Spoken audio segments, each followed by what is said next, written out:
1, 2, 3, come on!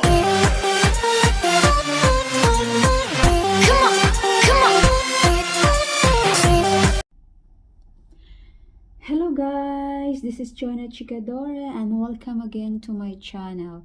Today's video I will show you how to do inverted column pattern using this 3x3 Rubik's Cube. And the algorithm that we are going to use L2, B2, DI, B2, D, L2, U, R2, D, R2, B, U, RI, F2, R, UI, BI, UI. So now guys, let's get it started. L2, B2,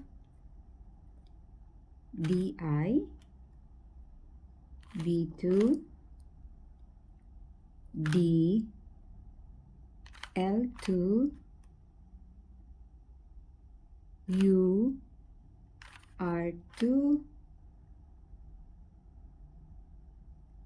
D, R2, B, U, RI, F2,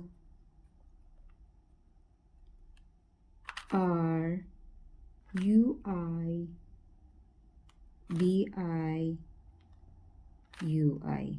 So here it goes guys. This is what it makes inverted column.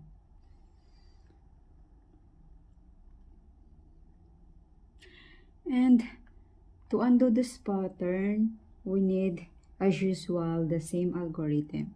So L2, B2, DI,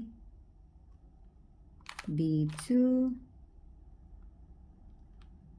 D, L2, U,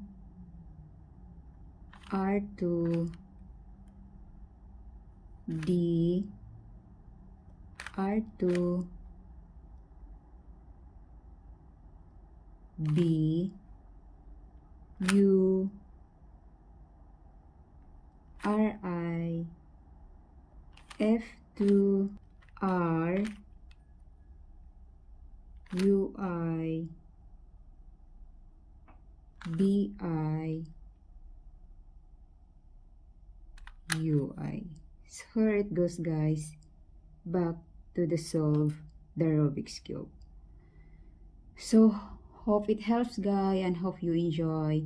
And if you are not yet subscribed to my channel, please do subscribe.